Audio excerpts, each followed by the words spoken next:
బడుగు బలహీన వర్గాల కుటుంబాల నుంచి వచ్చినటువంటి శ్రీశైలం యాదవ్ బ్రదర్ గారు, అదేవిధంగా ఇవాళ క్యాండిడేట్గా ఉన్నటువంటి ఆయన కుమారుడు నవీన్ యాదవ్ గారు ఇవాళ ఎన్నికల రంగంలో ఉండటం, ఈ బై ఎలక్షన్లలో మరి ఖచ్చితంగా 100% నవీన్ యాదవ్ గారిదే గెలుపని కూడా ఈ సందర్భంగా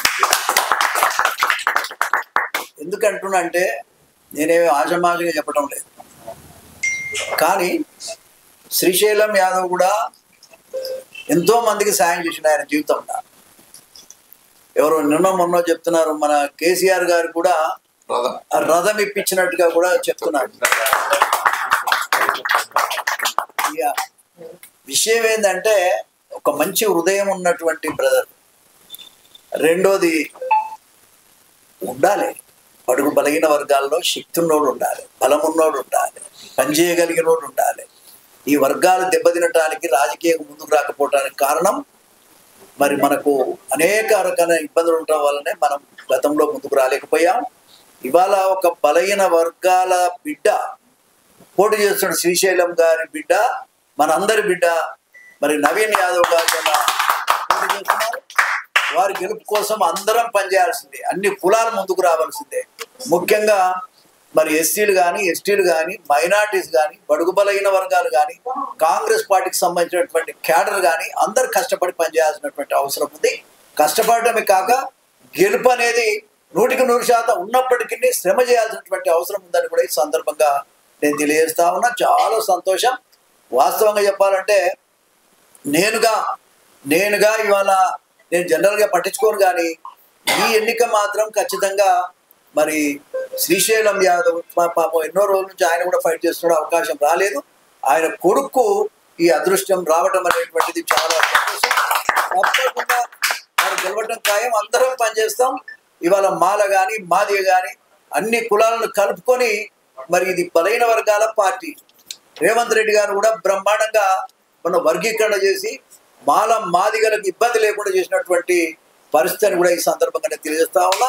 వర్గీకరణ కోసం ఎన్ని ఇబ్బందులు వచ్చినా ఈ విషయంలో మాత్రం ఆయన కష్టపడి ఎన్నో ఇబ్బందులు వచ్చిన తట్టుకొని ఈ వర్గీకరణ చేసినటువంటి రేవంత్ రెడ్డి గారికి మరొకసారి నేను ధన్యవాదాలు నేను తెలియజేస్తా ఉన్నా, కృతజ్ఞతలు కూడా తెలియజేస్తాను.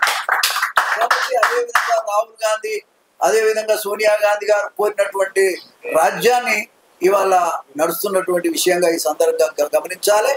ఏది ఏమైనా ఇవాళ మనకు కావాల్సింది ఒక పేద వర్గం నుంచి వచ్చిన చూడరాదండి 42% రిజర్వేషన్ కావాలంటున్నారు. మరి బీసీల నాయకత్వం కావాలని కోరుకుంటున్నారు. ఈ పరిస్థితుల్లో ఒక బలహీన వర్గాల వ్యక్తి కనుక గెలవగలిగితే అది మన అదృష్టంగా ఈ సందర్భంగా నేను భావిస్తాను.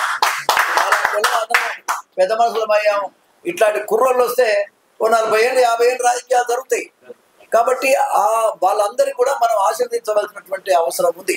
కాబట్టి ఏది ఏమైనా రేపు ఎన్నికల్లో ఖచ్చితంగా నవీన్ యాదవ్ గెలుపు, వాళ్ళ తండ్రి శ్రీశైలం యాదవ్దే గెలుపని కూడా మరొకసారి ఈ సందర్భంగా తెలియజేస్తూ, నేను పర్టికులర్గా 30 సంవత్సరాలు ఎమ్మెల్యేగానే పనిచేశాను. ఇది నాకు పెద్ద పని కాదు, కానీ మన వర్గాల వాళ్ళు గెలవడం అనేది చాలా ముఖ్యం. రాజకీయంలో భాగస్వామ్యం లేకపోవడమే ఇబ్బందికరమైన పరిస్థితి ఉన్నది.